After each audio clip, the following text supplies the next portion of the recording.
drive out what condition does the U.S. citizen need to have around them in order for it to possibly not be legal or legal, so that the federal government, if I understand your intent, because my scenario was to show that there are situations where due process is not followed and U.S. citizens are being detained by ICE.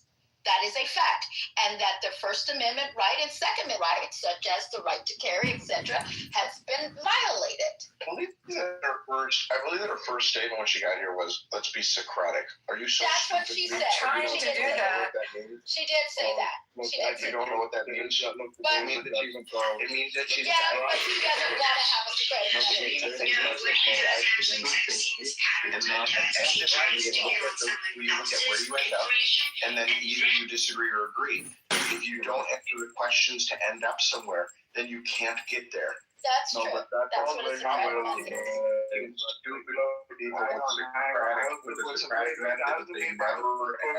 Made the call. Okay, shut up. Look, I was the one who made the call. I understand. And be clear on the you can break it down to the specifics. You can then see whether there was a denial of a due process or a right. But you have to define the case study. You have to. Yes, but there's so many. But you right weren't now, doing that. You were talking in the abstract. Look, Yeah, but I think I'm looking at a lot of the cases where I do feel in this current administration. Look.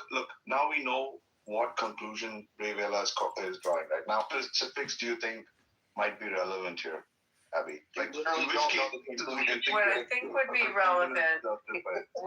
would be relevant is the behavior of the victim in those scenarios, whether the victim was in their law right protesting, they were protesting either at a permitted protest, or it fell within time, place, and manner. If the victim, whoever was ultimately harmed, did anything that caused a provocation, and if the line that then in the mind of the officer, there was a threat. And you just have to go through who did what, who said what, when did they did it, what time of day did they do it, how did they do it.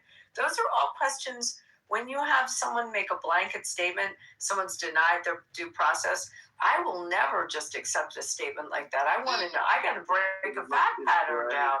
I'm sorry. That's how I Can I just read something? And by the way, that's how you should all think when you hear these things. You should break it down.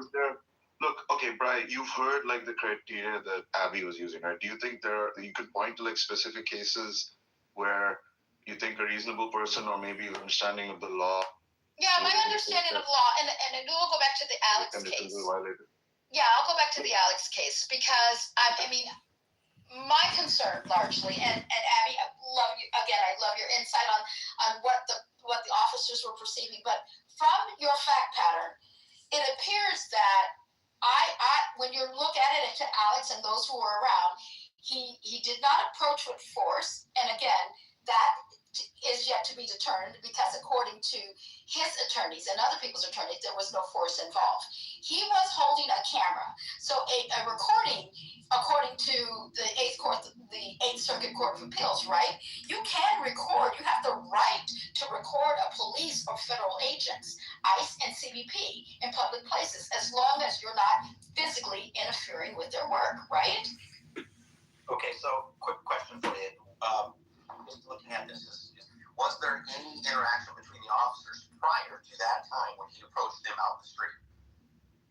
Physically interfering with their work, like yes, there actually was. You can see the video. Another video shows him being pushed onto the sidewalk and told basically to stay out of the street. Now, he has no legal authority to direct traffic or anything. He has no authority to intervene and come within close proximity of these people carrying out their duties, and so therefore, that is a breach of their security. Now, I'll ask you this. Whose obligation is it to keep every citizen, federal law enforcement, and the people protesting safe? Whose job is that? That would be the Minneapolis Police Department. They were on site.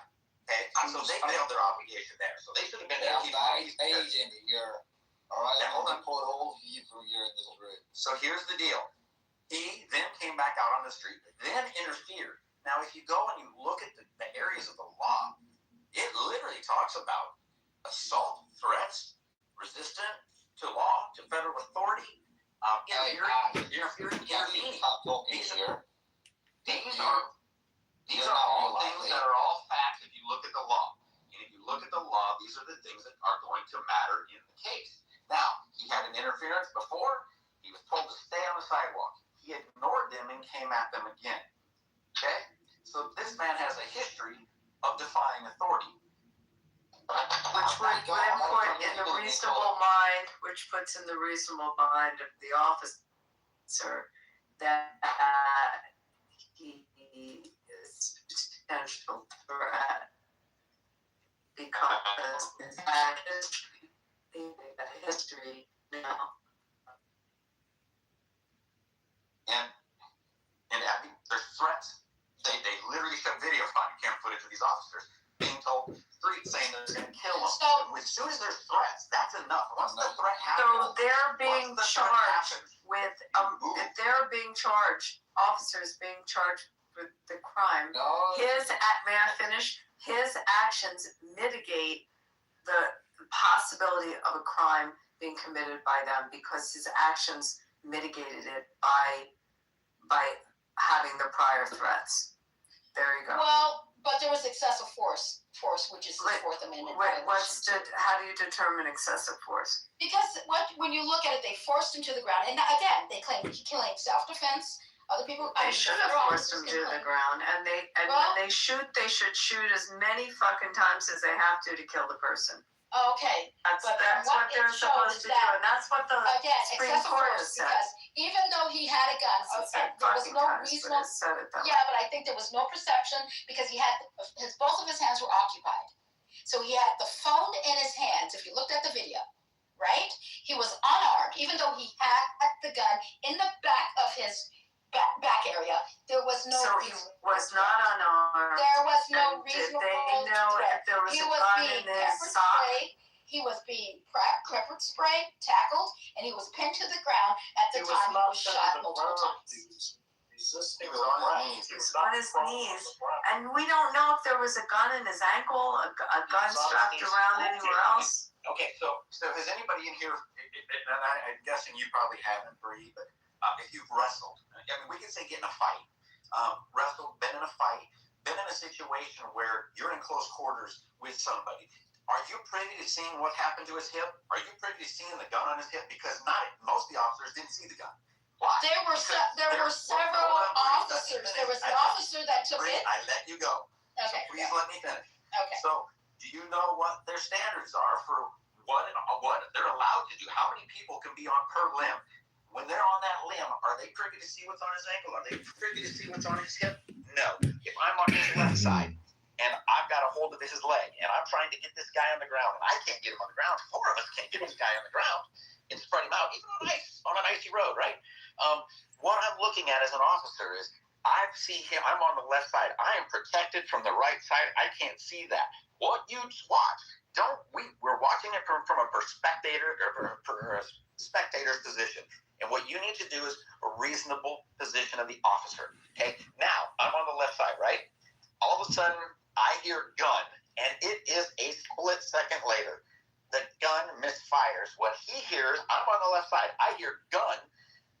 I know all of us have a gun, so we're not going to yell, we have a gun. When we hear gun, we're thinking guy on the ground has a gun.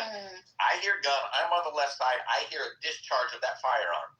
You're going to tell me that a judge is going to be like, no, you should have waited to see if that was a gun in his hand, because if you look, he did reach back to the right side. He didn't grab it. It was gone. But it doesn't matter. If I'm on the left side and I'm protected from seeing that, I have to act reasonably to do what? Protect myself and others. But say he fires the gun and misses me, but he shoots somebody on the sidewalk. Then are you going to say, well, they were beating him up and it was an accident, he shot them, or is he going to be charged for firing that gun? I'm going to go back one step further and go, what are the legal requirements for you as a gun toter? You're carrying a gun concealed. and a riot, because that's what by law it is. There's violence, there's threats, and there's intervening and interfering with the officers. All of those things lean to riot. What are the legal requirements at that point? To remove yourself, the weapon, from the scene. So these are the things that you have to look at, Bree. So now I'll let you go, and you can try to tear apart the legal ramifications of what I just said that hold it to a certain standard. Well, there's a certain standard, first of all, for officers of the law to have a duty to de-escalate, right? Even though you have a reasonable fear, I understand the reasonable fear, you still have an obligation to de-escalate, right? So when he's on, excuse me? Hold on, if you asked me right, so I'm going to say absolutely. I agree with you. They Yes, have to you do, have need the to de-escalate. time to do it. But when they try to de-escalate, he grabs the woman and he drags her in the street while they're pulling him off of her. I disagree with that narrative because I'm telling you I think we have to see the. I'm sorry. I'm not going to. I understand, but you've got to look at the timeline and the timing of that, because at what point you can look at a video and look at the reasonable fear, right, and at which the responsibility and that fear of who, for him or for the officer? No, for the officer. You can look at that, but you can also look at the. You got to look at the fallacy that is the cell phone versus weapon fallacy, because first of all, he had a cell phone, but he had a weapon in the back. He never touched the weapon in the back, ever. He had a jacket. You can see you saw the shirt go up, and you saw the gun, and they circled it when you saw it multiple times, right? But his hand was never reaching towards the. That is a fact, and there is no other factor towards the reasonable fear, at which. The officer must distinguish between the defensive posture, which is okay, and an offensive threat. And from holding the phone in his hands, there was no offensive threat.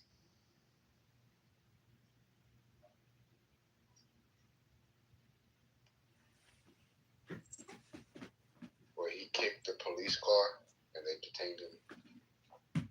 Oh yeah, that was like a week before.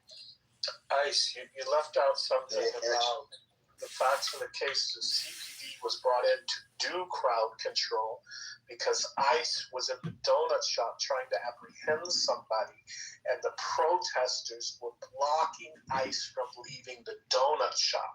That's what spawned this whole thing. And we don't know what happened prior to the video. This is so weird. Before she moved to the Bronx, she lived in Nashville. What? Really? That's She so moved from random. Nashville to the Bronx. You're fine. Did you want me to be in your slow ass city? Nick, hold on. Nigga, we got a basketball team. We got 2 football teams. You have We got $1 everything million else. You want me to be in And all the white people is buying up y'all property. my mama own her property, so I don't know. That's a Okay. whole Okay. Hello, She-Ho. No way, Jose, stop. You need to stop playing with me. I'm gonna be on a. I'm not even playing with you. You start calling me names Nah, you first. start to fit in that petty level. So I gotta be a hoe because I'm friends with this nigga on the internet? Nigga that said he'll do business with pedophiles. Oh, God. See what you got me into, Samoa? Sorry. Well, you're a hoe because, well, I don't, that's not, come on. I don't buy that far, man. I mean, All right, no way, Jose. Now, when they move you down, I'm gonna bring you back up now. Bringing me up. I did But not. Hey, you can't kick it with no panties. I don't give a fuck. Okay. And you from LA? You know how we deal with panties. You better stop playing. That nigga just sound like his wrist bent. What? Nothing. That's cool. With one hand holding his phone and the other held up to protect himself from being maced. Pretty reached to wrap his hands around the fallen woman, apparently trying to help her up. An agent shoved Pretty and the woman fell, still embracing. According to the New York Times, Pretty then tried to pull away and made no threatening movements towards the agents, who pulled him backward and forced him to the ground. Pretty was restrained by several agents on the ground with both of his arms pinned down by his head. The agent then pepper sprayed Pretty, hit him with the pepper spray canister multiple times, Another agent in gray removed Pretty's firearm from his hip. A third agent who had been focused on trying to pepper spray the fallen woman and had his back to Pretty turned around to Pretty after hearing someone yell that he had a gun. Around 5 seconds later, the third agent drew his weapon and shot Pretty at close range, with his arm visibly recoiling in recordings of the event. There's a little bit more. When the first shot was fired, Pretty's gun had already been removed by an agent in gray, and the shooter was standing there. This is just recapitulating like the salience. The shooter also had the sight line to see that the agent in gray had removed the gun, but it is unknown whether he witnessed the removal. Fired 3 more shots into the back of Pretty, who appeared to brace himself against the pavement with one hand. Pretty collapsed, and then the 2 agents had fired a total of 10 shots in 5 seconds. Wrong is his hands were not restrained. He was on his hands and knees. There was one point in time in which his hands were restrained. He was moving away. He pulled his hands out of the officer's hands, and he was moving. He was not prone on the ground. He was not complying. Wait a minute. I thought he said that he was not resisting. I thought his voice said he was not resisting. I don't know. I'd probably resist a person banging me with a pepper spray can. Can I ask I guess. Prone on the ground with your hands and legs spread. That is not. The Supreme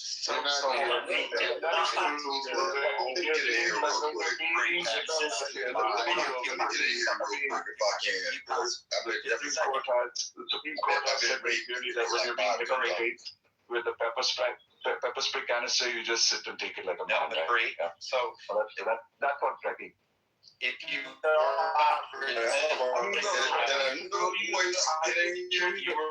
is this just going to be source where it says Pretty was restrained by several. So you're disputing this part, I've watched. Pretty was restrained by several agents on the ground with both of his arms pinned down by the head. There's times in which they're not. There is a time after his hands were restrained where his hands were not restrained. It happened at the same time that the guy hit him in the head with the mace can. He was not complying. He was resisting arrest in every video. You're making two different claims here. One is that there was some point in time at which his hands weren't restrained. I'm not sure what the relevance of that is exactly. And the second is that, he was resisting arrest. What do you mean he was resisting arrest? He's down on the ground, right? He's gotten pepper sprayed. He's getting hit on the head with, have you ever seen a high-speed pursuit? What do they tell them to do? At the end of a high-speed pursuit, they get you prone on the ground. You're flat on your stomach. Your arms and legs are spread in what they call the prone position. He was on his hands and knees. I'm not contradicting myself. You're not asking the question though. In what sense? Exactly what I'm saying, which is at one point in time, his hands were restrained by 2 of the officers. After that, his hands were not restrained, and he was moving around. He was not pinned. He was not prone. He was resisting. He was moving. That is technically. William, how can you differentiate? Let's just get this. Sorry. Go ahead. Thank you, Deepak. How can you differentiate? I don't know. Have you ever been jumped before by more than one person? When you're being jumped, right? When there's more than one person coming at you, there's a fine line between protecting yourself from not getting hurt from everything that's happening, and then you're not how can you differentiate him and say that he's resisting versus trying to protect himself? We already saw and know that he was trying to pick up the woman. We saw the pepper spray happen, right? Pepper spray, you're that's in your face. That's one thing. And now all of a sudden he's not resisting would be fighting back. He was bracing down because he was getting jumped. And by you saying, you can't differentiate that. You have multiple bodies, multiple pressure points. A lot of things are happening. Anybody is going to rightly protect their body parts, their limbs, their face, their structure. He wasn't fighting, he wasn't punching and pushing, right? Resisting by bracing down to protect yourself by a bunch of external pressures. So just, I don't know. Look, it's a Let me jump in here. I have a question though. I've been waiting for a while. I like to jump in here. I have a question. No new questions. We're resolving one thing at a time. No. We're talking about the same shit, bro. It's the same shit. Okay, then go ahead. Yeah. Then just when people jump in and say I have a question, it's usually but I've been waiting for a grip. I've been real polite. I've allowed everybody to in front of me. Please keep it on topic. Would you allow me to speak? Let me know when I can speak. Keep it on topic.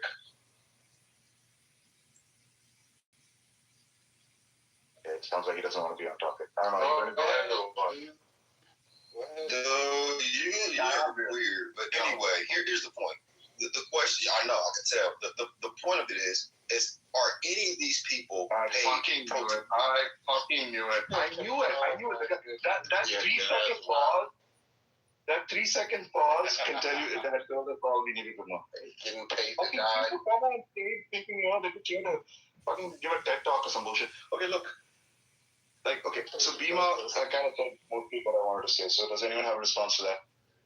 No, I was just gonna say, don't police officers do self-defense classes? They take shit like Krav Maga, BJJ, and shit like that. So they should be able to hold the dude down without firing off a shot and detaining him. I think it shows lack of skill and professionalism to take somebody's life because a shot rang out from a gun that he didn't even have in his hand. I think that shit is weird.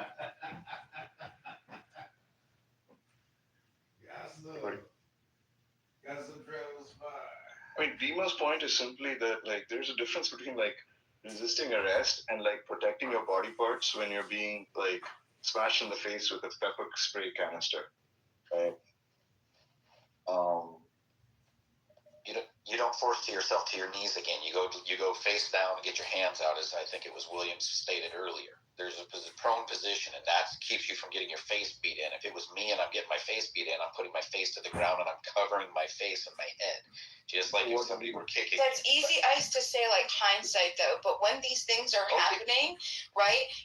How many times have people done that, and their arms and shoulders have just been broken off? And there's just so many things that what do you mean? You just said without hindsight, because that's exactly what an officer is required to do with the law states, is viewing it without hindsight.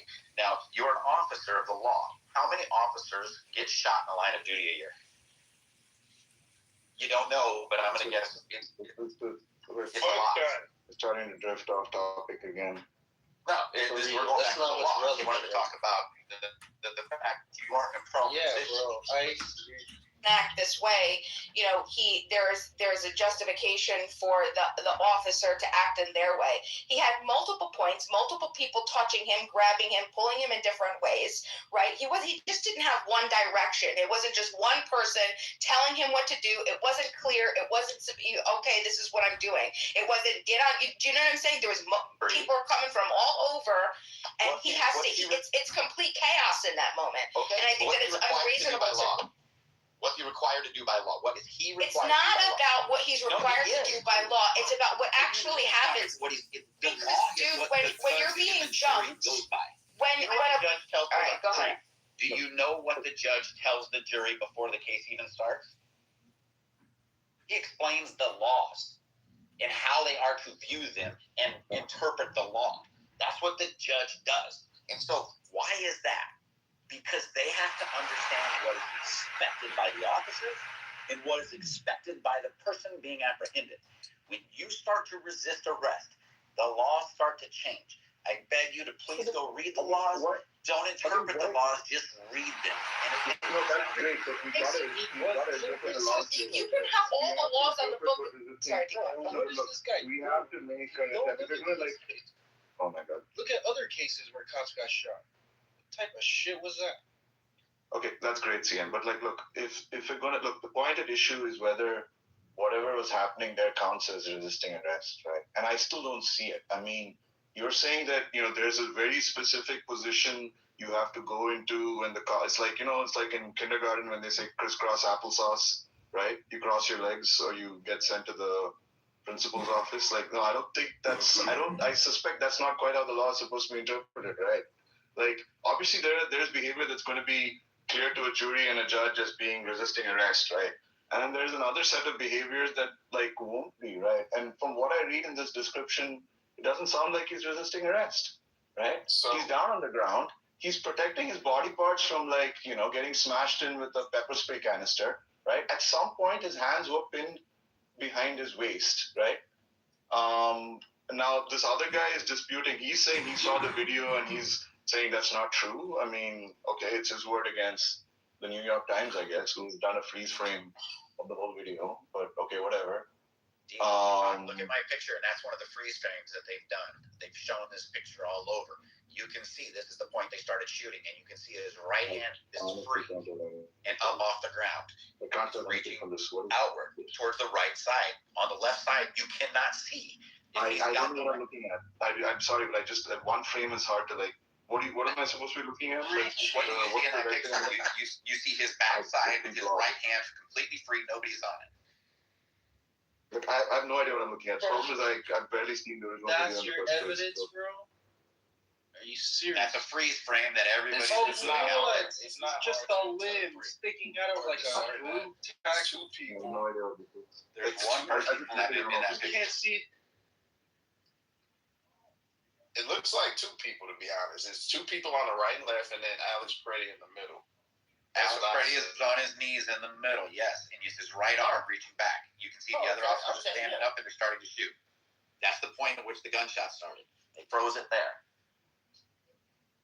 To give context, do you all understand how hard it is to get shot by the police coming from someone who's had a gun on a police officer? This is not police. This is ICE. Yeah, but this is not police though. This is ICE. Did you You not haven't hear had what the I kind of just thing. ICE is federal officers. Yeah, but I tell you it's not relevant though. I'm pointing out why it's relevant. Right? Yes, but they may not have the training as Yeah, as exactly. as the military as the Minnesota As the police police would. do. Not that the police have like amazing amounts of training either in this country. Whatever. So, okay, even if we're going off the context of so you want to play semantics, federal versus local police? No, I don't. No, I want to play the game where categories of people matter, right? Like ICE is not like the military is not the police for good reason, right? We don't send the freaking Marines in whenever someone's house gets robbed. They don't have the training to know how to deal with that. That's not their jurisdiction. That's not really true. They don't have the training, right? It's not their They don't have the training to deal. Not that the police have either, honestly, but they're supposed to at least. And that was a poor example because most Marines flow into law enforcement. So that was a very poor example. This is part of the problem. Yes, this is part of the problem of policing in this country. My gosh. And the Marines go into cities all the time. They did it all throughout Iraq. I mean, they dig up their in the war zone, yes. Yes, in war zones, yeah. So Deepak, let me ask you something, sir. Do you appreciate the quality of life America gives you? Yes. Right. You know that's based off of law. You know that quality is preserved by law, right? Yes. Yes. So Very much. This is why I'm very much in favor of a rule of law and not in favor of paramilitary forces under the control of the federal government. The kind of thing that I thought libertarians told us to watch out against, right? Well, a lot of that stuff comes from that G20. Law enforcement trains by the theory of having to operate one level of violence above what the target or what needs to be neutralized is operating. The fuck kind of principle is that? Where is That's that? called how you maintain. That might be your fantasy version. Understand the reality. Look, that might be your fantasy version of GTA law enforcement bullshit. That's not how law enforcement is usually been understood in civilized Western countries. Firearm on his persons and refusing to comply. Dude, it's more than just law and order. That might be your grassroots fantasy. That is beyond idiotic to employ that kind of behavior as a concealed firearm. Yes, you are. Yeah. And you talk about appreciating the rule of law on which this country was founded, right? Like you are a prime example, sir, of not appreciating the history at all. Like how you got to the country that's like you neither understand nor deserve. Wait, what did you say? I said you are a prime example of someone not understanding, right, what the country that the principles of the country was founded on, right? Like that you neither understand nor deserve. So, sir, I understand. Oh, go ahead, Alex. I'm sorry. This is Deepak. So I'm just going to run with you a little bit on the training thing. So it's a different type of training that they both do, and there's both on-the-job training and all of that both do, right? So knowing that the Minneapolis PD is better trained to keep the public safe in those situations when ICE is trained for deportation actions, where does the obligation lie for the security of the people on the streets? And that means whether it's federal agents, it doesn't matter, anybody on the streets of Minneapolis, where does the obligation lie for safety? Sorry, what specific, like you're saying who's responsible? Where does the obligation for safety for the people on the streets, every single person on the streets and on the sidewalks, who holds the obligation for their safety? This brings me to confliction, okay, because I don't think that we need to ask permission to protest, right? I don't think any power that is corrupt is going to give you an opportunity, give you the blueprint on how to take it down, okay? But with that being said, I do know that is why we largely put in permits to protest, because it's for the cops to come out and your local police to protect you, protect the citizens, protect everybody else. And I feel that that's ultimately right. And I think ultimately that's what failed here. We can, I'm upset about Alex Preddy. I'm upset about Renee Good.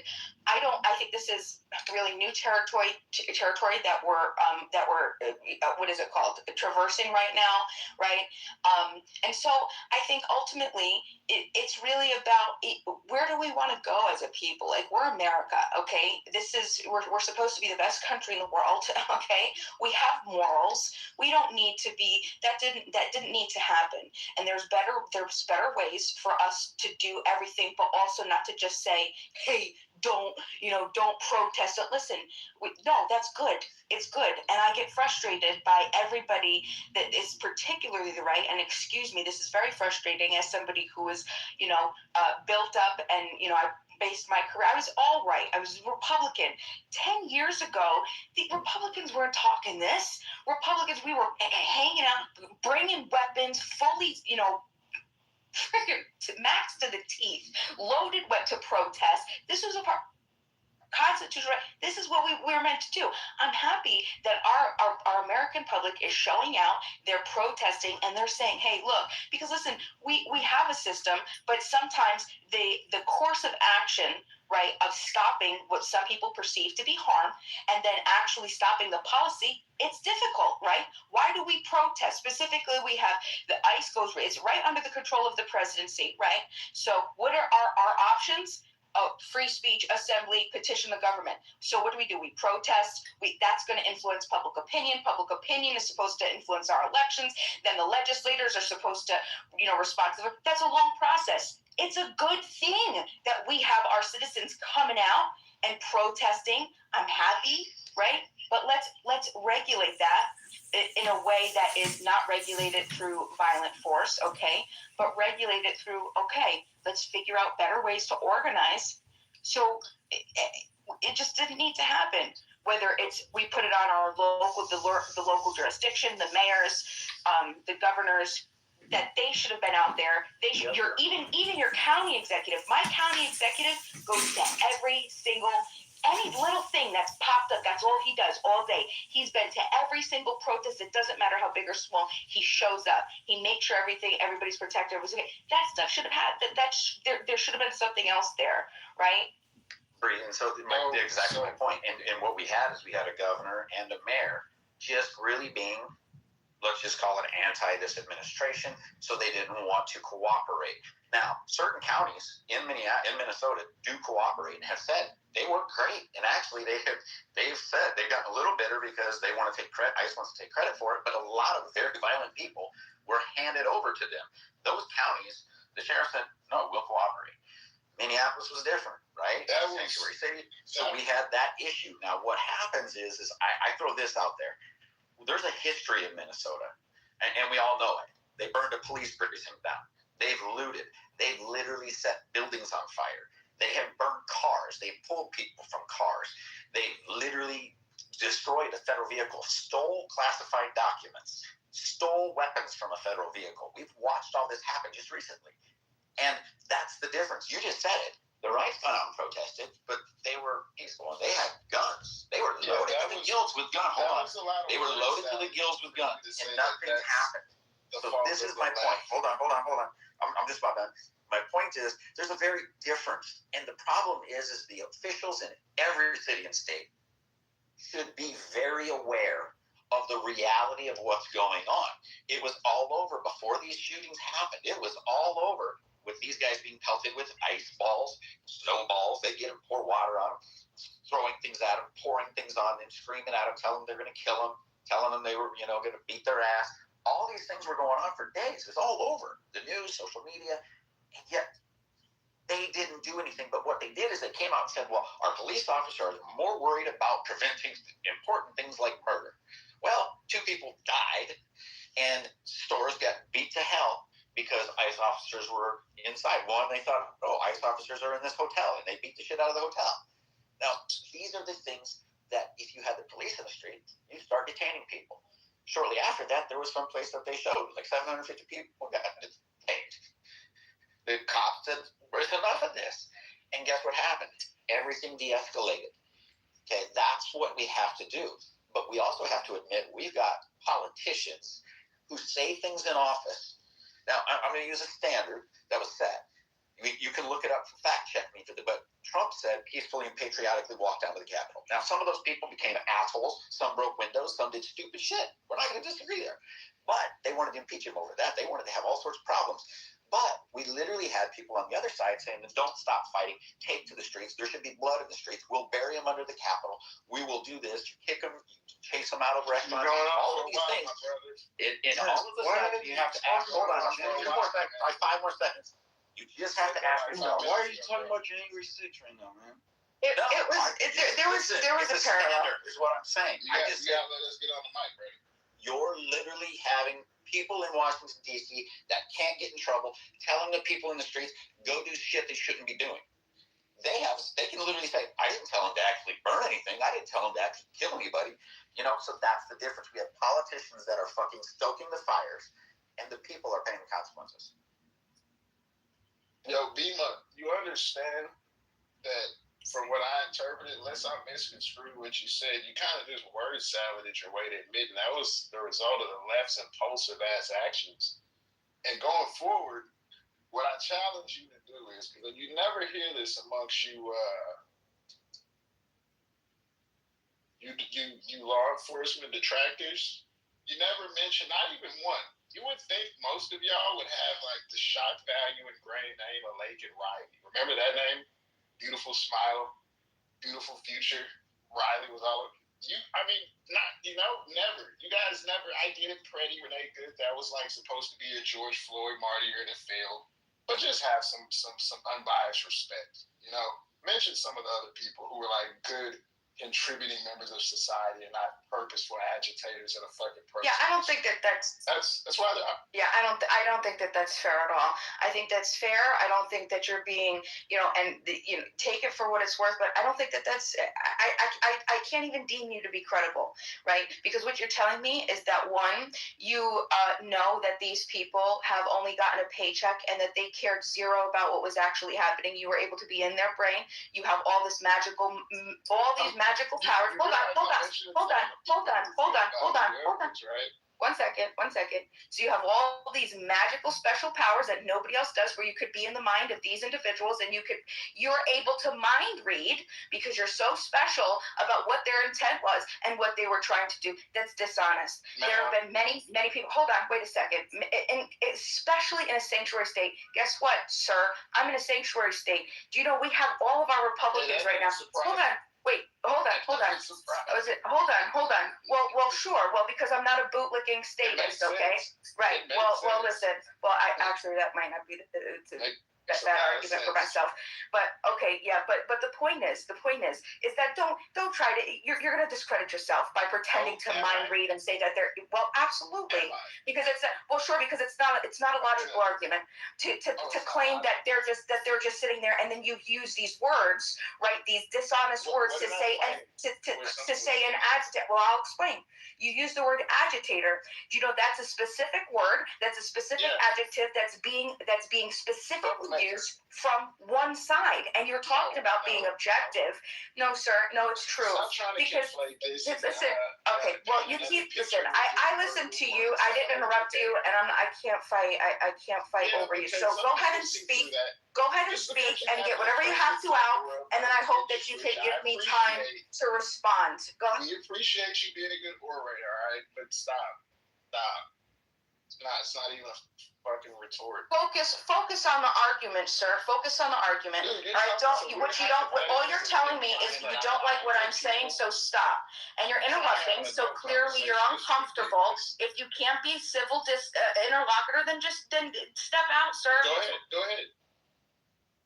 So that's my point. To claim that you have special powers of what their intent was or what they were doing. There are plenty of people that are very passionate about this, that have been passionate about this for the past 20 years. This isn't something that's new. The only reason that I believe, this is my personal opinion, because it just makes a lot of sense, is that there's going to be more of this in the news right now because of the increase in the activity, just like anything else. When you add something, when you add more fire to the flame, more fuel to the flame, there's going to be more situations, and it's going to be it just brings naturally more eyes are going to be on it. We've increased. DHS announced January 3rd of 2026 that they've increased ICE agents. We have the most manpower ever in the history, 120% increase. We went from 5,000 to 7,000 agents the year prior to 25,000 agents. Okay, there's a lot more activity. Okay, and that's just in 1 year. So it just makes sense that the public is going to be more, especially sanctuary states. And when you have a sanctuary state, what is a sanctuary state? This is federal state power. This is the territory that I'm talking about. Like you're talking like these people are your enemies, and that's what I think is a sickness. It's an illness. The people, everybody in the United States, whether you want to call the left ill and the left sick, the left calls the right sick and ill. I think you both are sick. I think you both are sick because you don't want to sit there. We can't have solutions, and you don't reduce what's happening down to some basic principles and then just stick to them. You get so caught up in your identity with your political parties that you want to tote your political party over, and you're both so performative. The left and the right are so performative, using dishonest descriptions, right? Where are the objective people where we could sit here, we could really look, okay, what actually happened? Where does America want to go now? When we have a sanctuary state, when we don't want our police to cooperate with ICE because those people, that's the constituents of that state, right? That's representative. This is what the people want. The people say, hey, look, we don't mind that these people are here, right? Well, come and take the criminals, that's fine. But for everything else, we're going to expect prioritization and proportionality. And if we don't see that, we're going to protect our neighbors. And I agree with you. There's a lot. Like I was outright pissed the first time when Kristi Noem ran out and said something after the grenade. Shut up. You should come out and say, hey, there's an ongoing investigation. It's what they always say. They don't say anything. She did. And then she did it again in the second one. And I'm just like, you're an idiot. It causes more problems.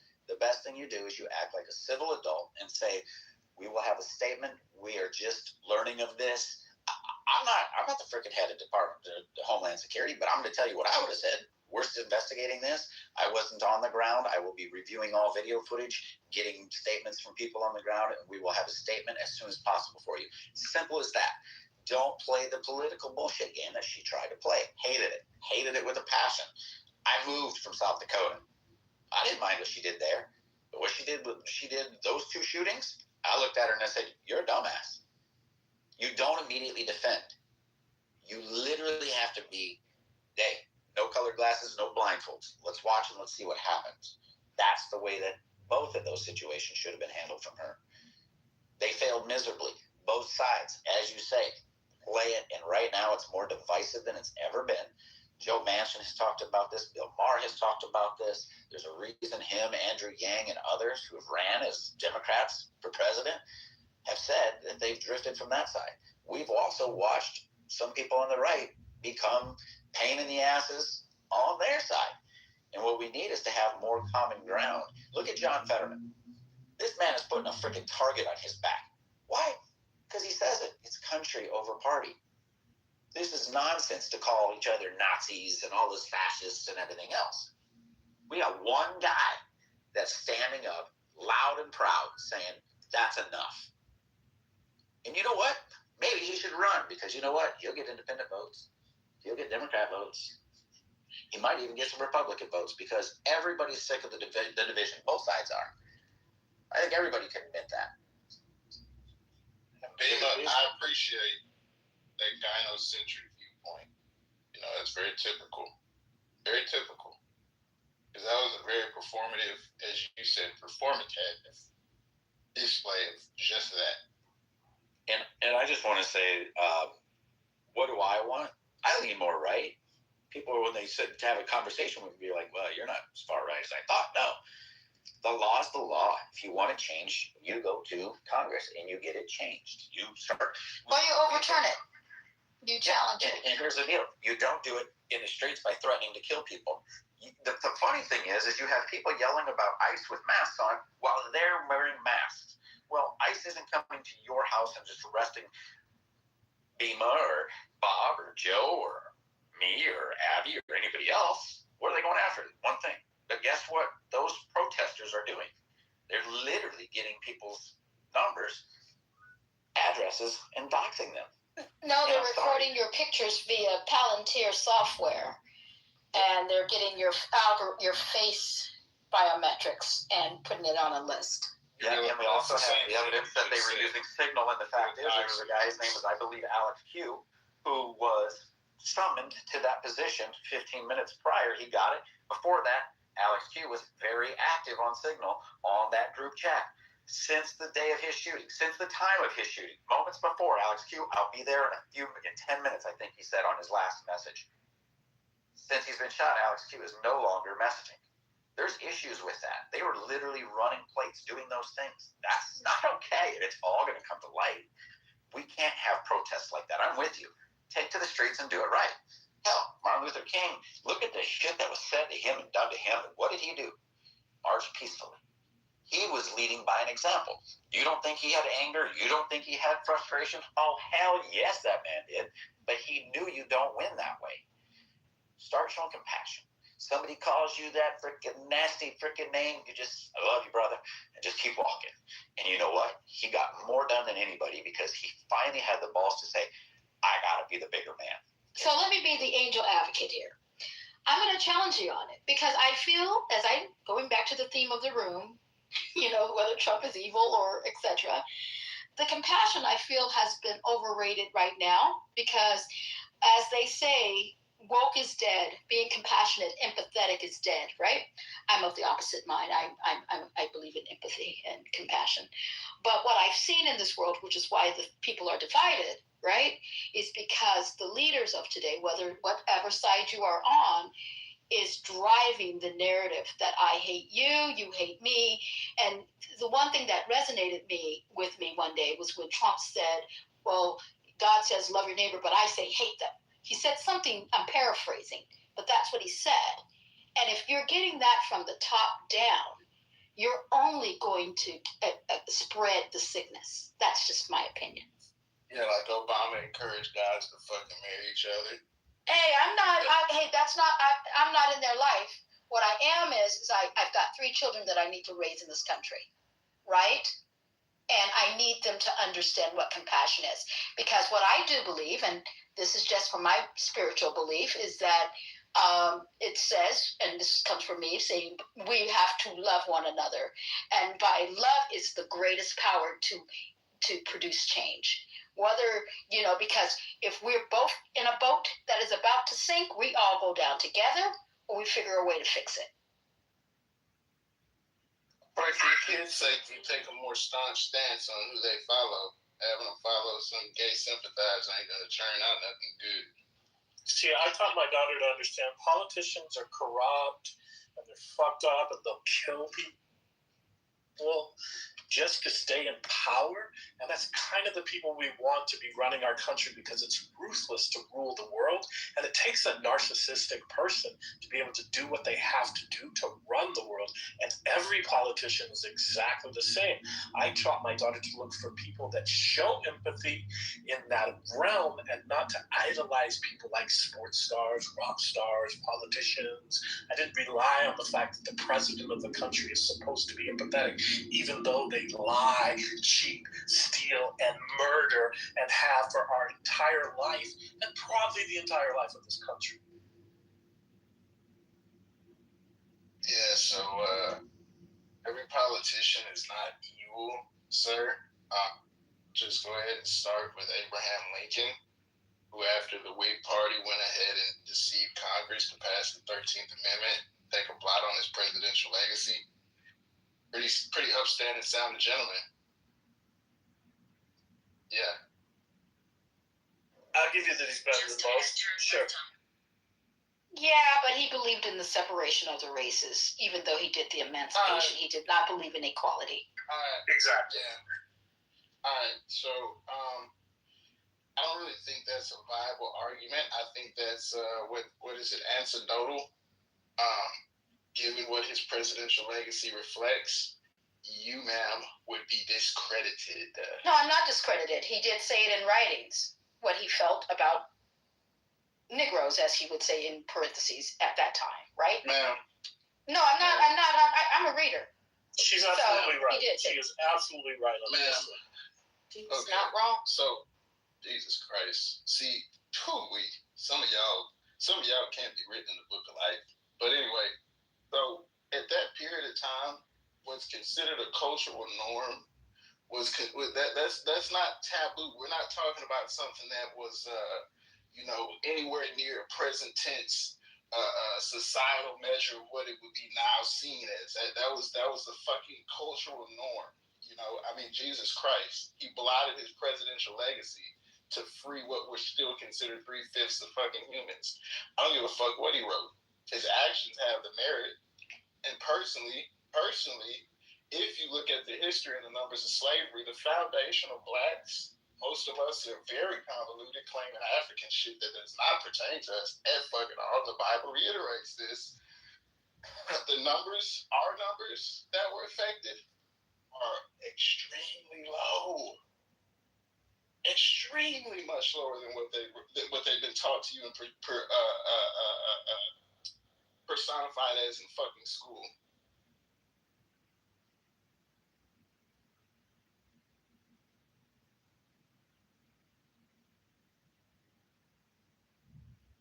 If you read the history books, though, the Civil War wasn't about slavery. It was about the preservation of the Union.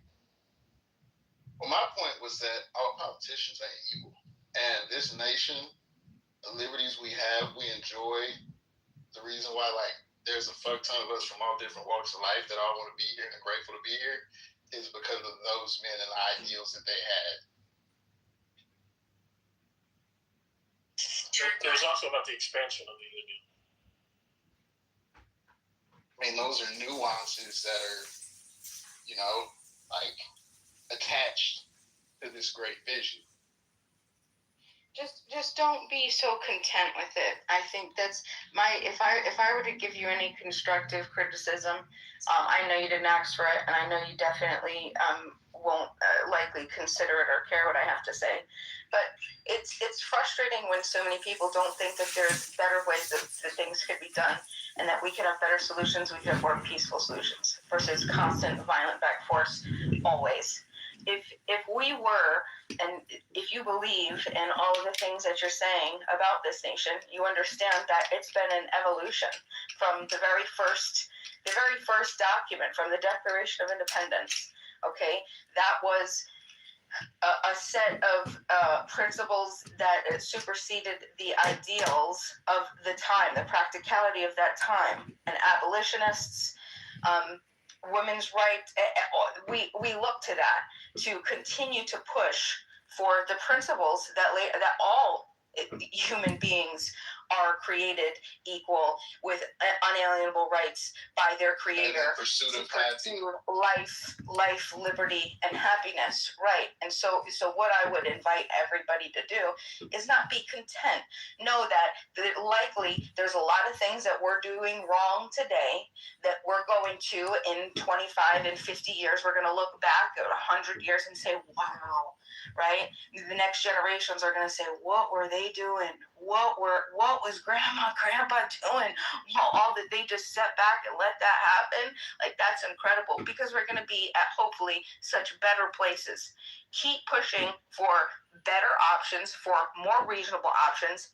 We have to stop the tribalism and stop looking at everybody as our enemies. Like, if you want to categorize somebody as your enemy immediately, I don't trust you. I don't trust you, because you're not being honest with yourself. Because you're saying that our neighbors here, culturally, we actually want to harm each other, and we know that that's not true. We know that we all are human beings. We get up, we have our little issues, we got our health concerns, we got our family, we got the kids, we got the career. We just want to live, love for the short little time that we have, praise God, take our gifts, and continue just like everybody else. So how can we maximize that for everybody and not cause harm? And just coming out and, shouldn't have protest. So look, there's so much division.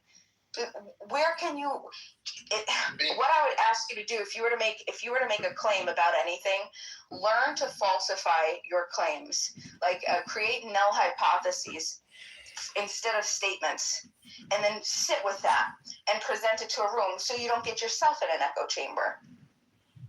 Bima, that's literally the definition of having a gynocentric outlook. That's not the reality of the country, of our poise and magnitude and sphere of influence.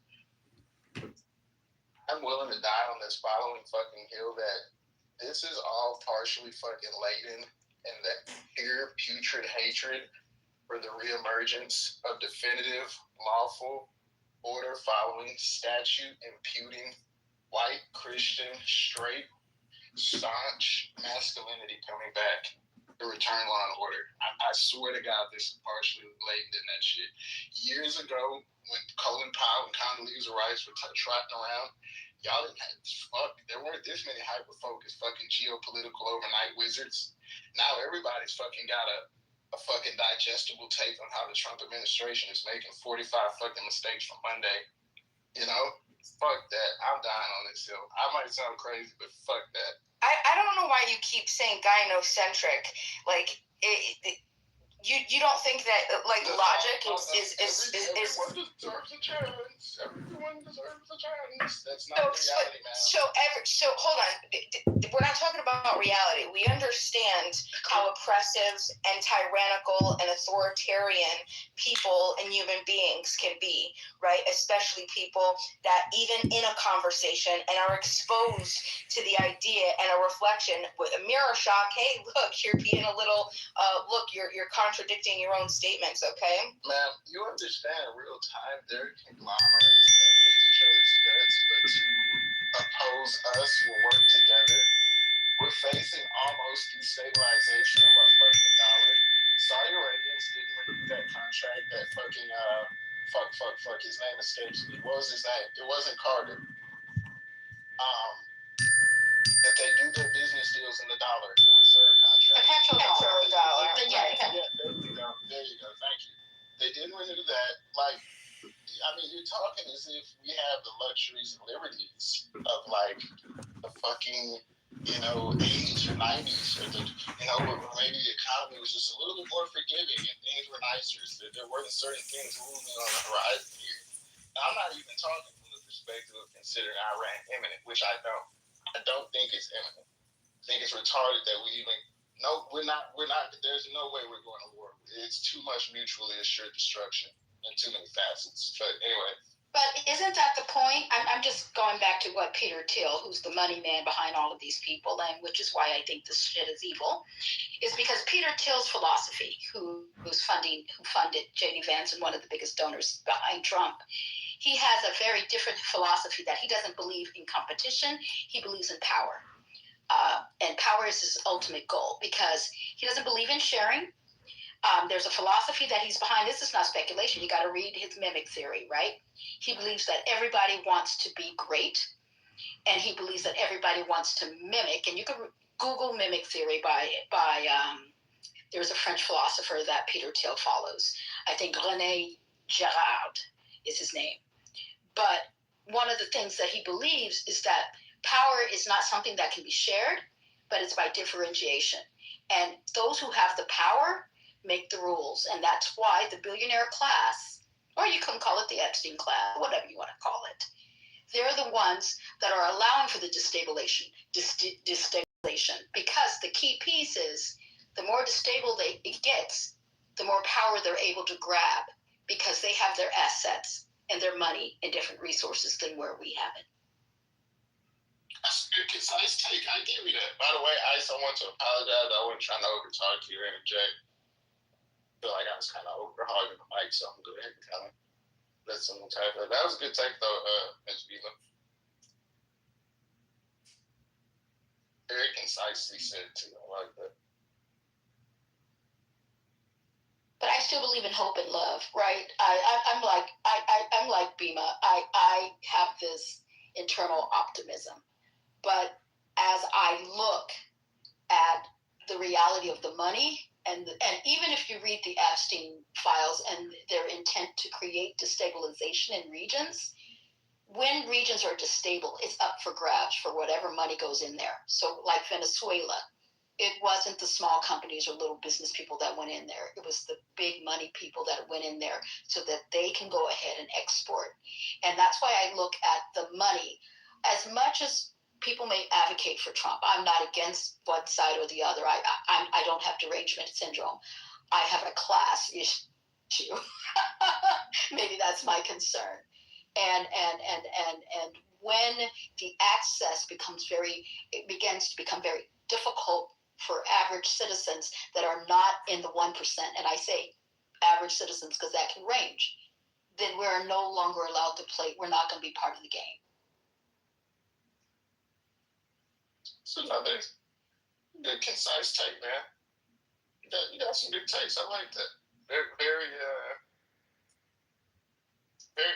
very prompt and astutely delivered. Agreed.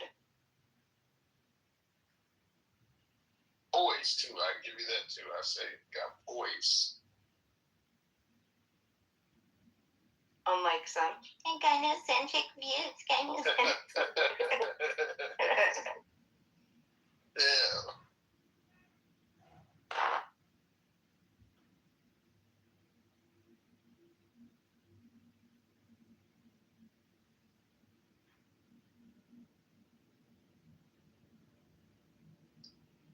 Mike is on you, Ice.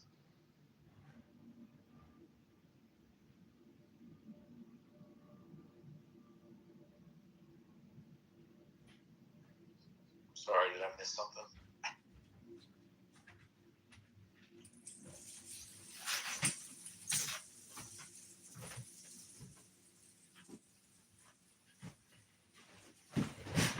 We're waiting for your logical mic that you have, Ice.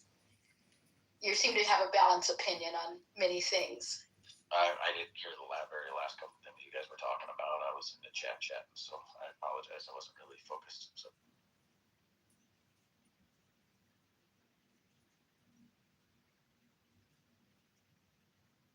guess it goes back to the theme of the room.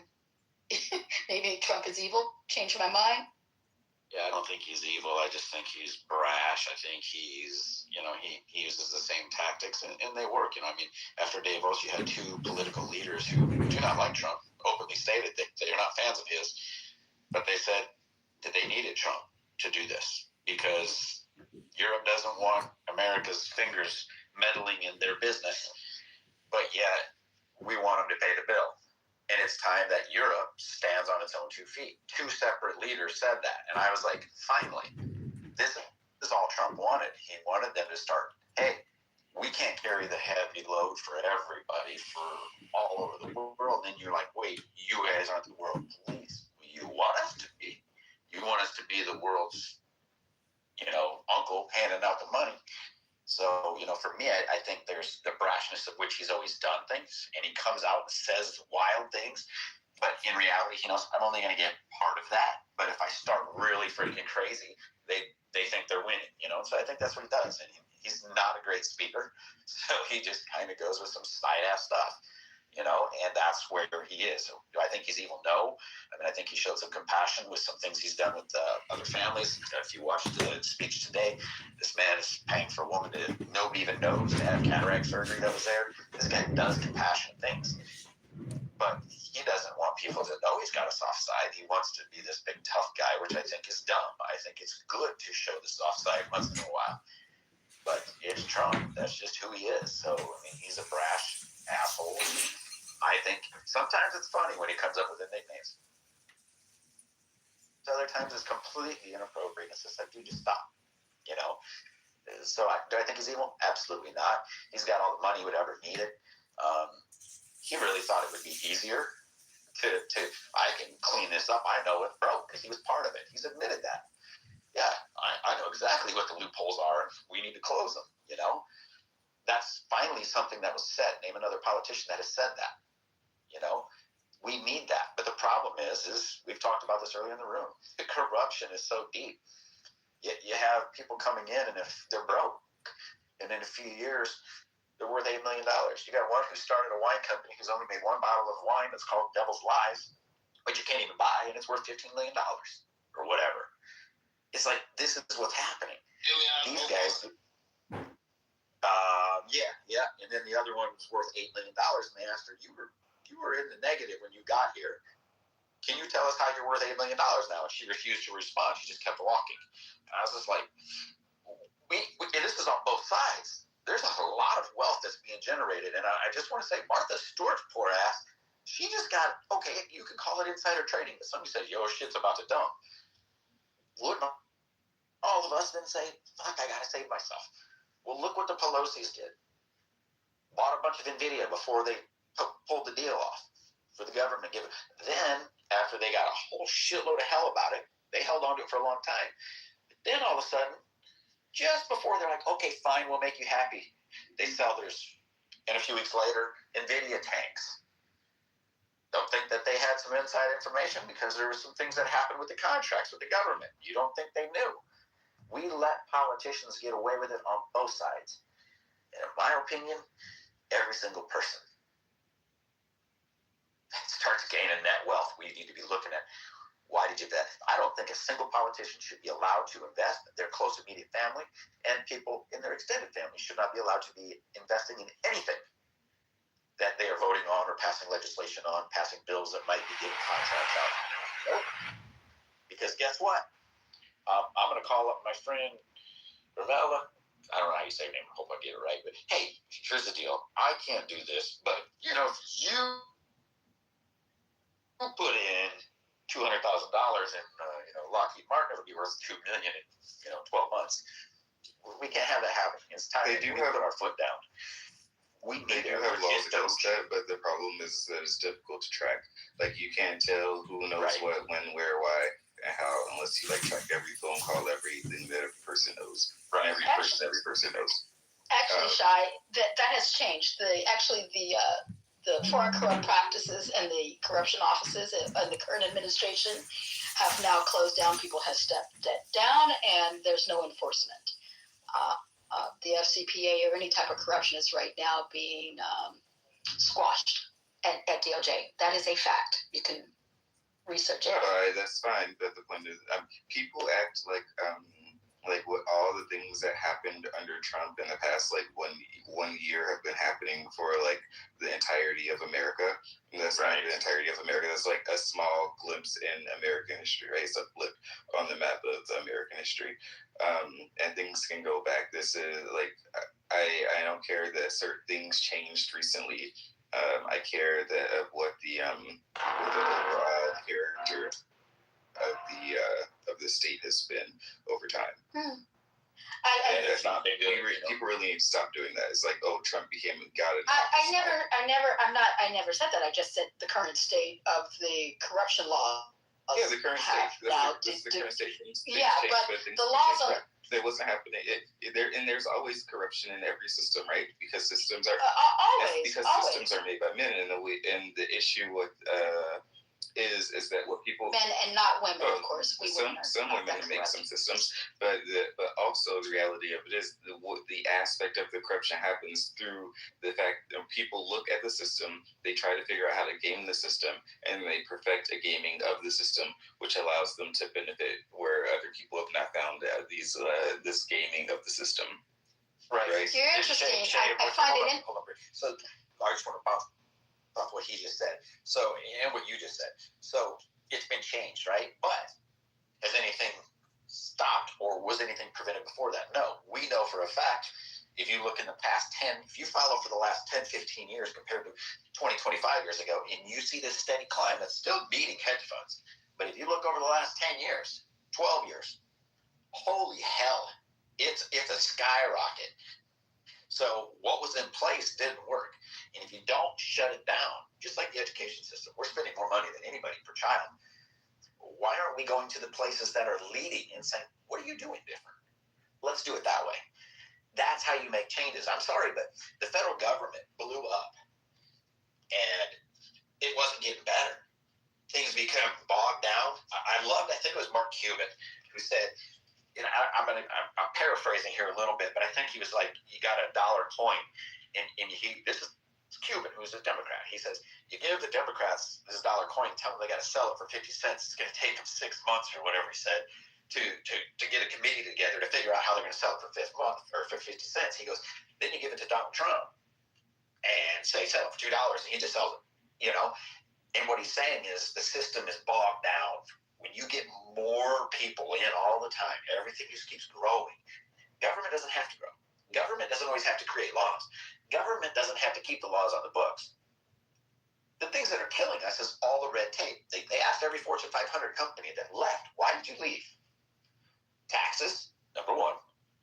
Number two, regulations. Two things that we keep wanting to force on them. But the beauty of it is they go to a country that has no regulations, no emissions, but we're still going to buy their stuff there. In America, you got to be clean. But we'll buy it if you go over to China and do it. And but people in China, we're complicit in still buying people in China are wearing face masks because of the amount of smoke and pollution that they have in their cities. Right? Yeah. If you go into like Chicago or a main city, developed city in America, you don't have to wear a face mask to cover your face from all the local pollution. I mean, there is one point you had to, right? In like Los Angeles, or you probably should be in Los Angeles and probably New York and places like that. But because of regulations, people don't have to do that. A lot of it is about also caring about the environment. The government has a stake in the environment and the preservation of the environment. That's why they have certain laws regarding that. As far as school goes, the American child, right? You can go somewhere in Bumfuck, Alabama or Oklahoma, and you will see that they have a better or higher standard of living than most people in other countries, most children in other countries, right? Including China, including Russia, including Saudi Arabia, maybe not Saudi Arabia, but they're also working on a different reality. But that's the reality of America. America has a vested interest in maintaining certain standards for certain people for all of the citizens, actually.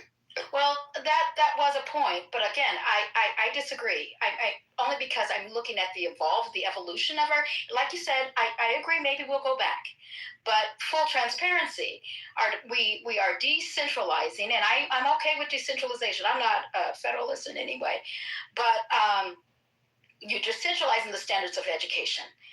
And I agree with you, Ice, when you were speaking about Trump coming in and didn't want to foot the bill for the EU.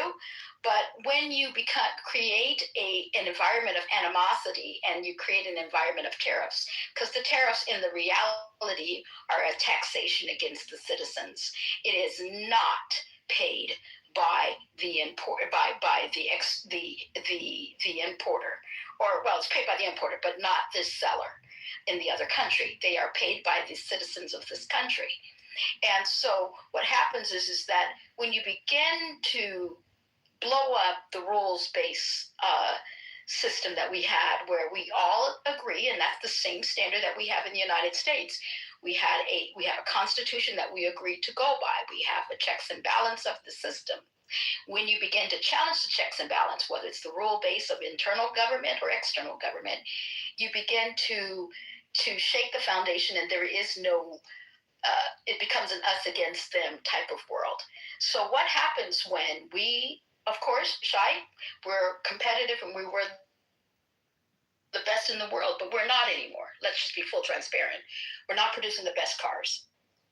And the partnerships that are developing based on current paradigms, people are creating relationships and trade relationships that are going to exclude U.S. What happens? You think that we want people to go and do their own thing, but when they don't buy from us, what are you going to do? Threaten them with high tariffs or bonds? They will choose to go to other people. The reality is America's not understanding, and I'm an American and I love my passport, but I'm looking to go everywhere. But I'm seeing the reality as a person who sees this country and loves the country, but really concerned about the direction it's going in, whether it's this administration or the ones before. When you begin to isolate yourself and you believe to rely on isolationism, and you remove the competition where we become the best and the brightest in the world, and you begin to put international students and you ban immigrant. It's not just the bad immigrations. The students are not wanting to come to this country. They're going to Canada. They're going to all the other countries. The key piece to the innovation that I believe is the education that we had from many people, from people coming in and pouring into our educational systems too. That we are now, we've never been number one, really, to be very transparent. We're like number 25 or even 40 on the educational list. And now the products that we have, we don't produce our own, but we can't produce everything. We're not going to go back to mercantilism because we begin to produce everything. We don't even have enough expertise in our own people to produce everything we want to do. So we'll go ahead and buy the semiconductor chips from Taiwan because that's the way the infrastructure does. And we try to manufacture t-shirts, maybe let's bring that back here. But the competitive stuff, we're losing. And when we're looking at rare earths being produced, and it's not that China produces it, they just learned how to refine rare earth minerals very good. We haven't decided to invest in that technology here in the United States, but instead we decide to go into Venezuela and hope that they got rare earths. But we make policies against countries that may have rare earth, but because of other issues, so we got to look at what direction we're moving in. And perhaps become a little bit mindful on these relationships that we don't bump. So there's something to that, but I think that the federal government in every country, right, has to think about the relationships that it has with other countries on all levels, right? So they're multifaceted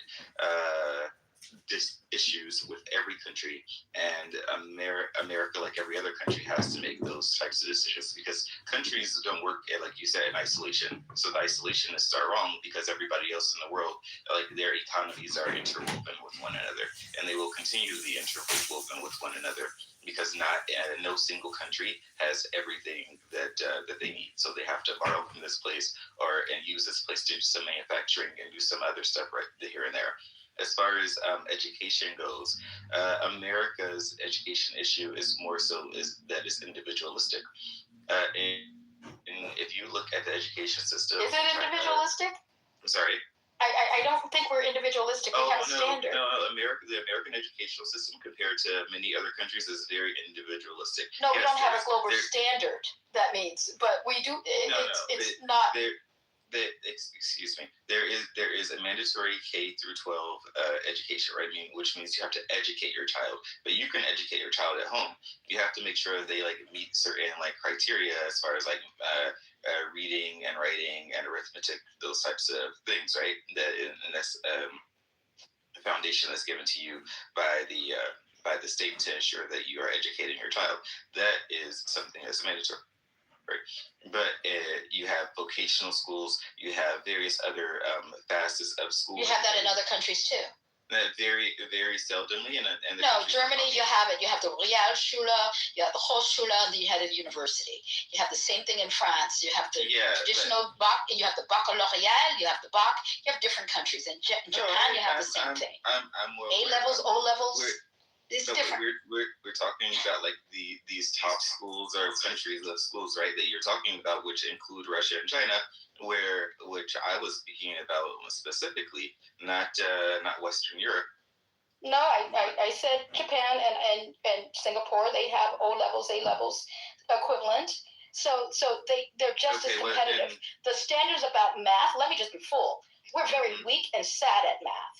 We don't even know geography. I agree with you, and yet people from all of these other high-level countries are going to American universities. No, they're not anymore. They're going to Canada. They only have it in the past. They're not coming here anymore. But you're talking about in the past couple of years. I'm talking about in the past 10 years, 15 years, 20 years. Yeah, but there's a trend to shift. What those people did was they went to America, sent their kids to America, learned how the systems worked better, and then imported them into their countries. That's what happened. They learned from what America was doing. They copied it, and actually, in some of those countries, they actually have satellite campuses for the top universities in America, so that they can still teach their kids. But here's the funny part: they weren't American citizens that came here, though. See, if we were so good, we would be producing our own talent to that great level, right? I'm not disagreeing. And exporting our talent to other countries. So what I'm just saying, hold on. You didn't even allow me to finish my point. You just wanted excuse me, I wanted to finish my point. The fact is, if you ever look at Chinese or Russian education systems, which are the highest in math, я знаю, я говорю по-русски тоже. Yeah, I understand the Russian. Give me a second, ma'am. Give me a second to let me finish. That you will see that their schools are hardcore factories, right? Their schools are hardcore factories. A fifth grader is doing high school level math and science in Russia and China that would compared to a fifth grader in America. I mean, it's astronomically different, right? Those levels of math and the amount of homework that they get per night is astronomically different. Kids are going to school from 7 in the morning until 7 at night, and then have 3 or 4 hours of homework at night. They're doing college level homework, and they're being pushed into that direction very early in their lives, and that's across the board. And not everybody can handle it. And until recently, China had a very high level of suicide rate amongst its students. It's changed over the past decade or so, but it was extremely. China and India actually are the top for at sending students out. They all come to America. There was over 600,000 of them that sent one year. Just to give you an idea. So America's schools are still highly considered at the tops. I mean, when they send over, I think 1 million, I think it is, globally, but America is the number one source for those. Those kids still come here and excel. There's a reason. There's the way that they've been raised to understand the education system, to respect the education system, to respect the education itself. Number one. Number two, to say that we're not a manufacturing superpower, you'd have to explain to me then I never said we're not a manufacturer. Right. Well, you said we can't be. No, we're not producing like we used to. Well, to be very transparent. Our cars. Hold on. When we talk about cars, this is where I'm going. You would have to explain to me how Germany, considered one of the best car makers in the world, has got Mercedes and BMW here. And actually, if you want to know the truth, BMW America is by far the largest manufacturing facility in the world. You know why? Because we have. Hold on. But it's because of imports, though. Let me finish. I meant import and export. Yeah, it's because of the imports. A ton of them. Okay, we export everything that's produced here. And you know what? We now in America, BMW America makes the chips for the BMWs, and because we're consumers. BMW. U.S. is the biggest consumer. Do you know we export a fuck ton of BMWs? Yes, but okay, what's the country of origin? What's the country of origin, though? What's the country of origin on the goods?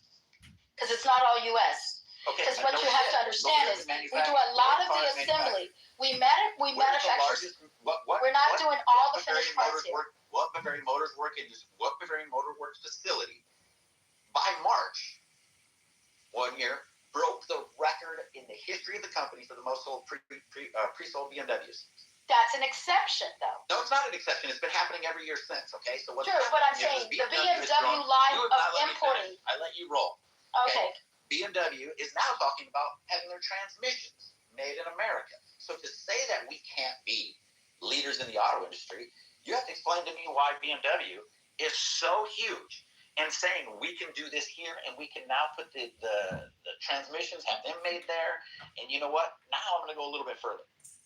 Okay, they're proving that it works. They literally have tests to be able to apply. That's how many people they got wanting to work for them.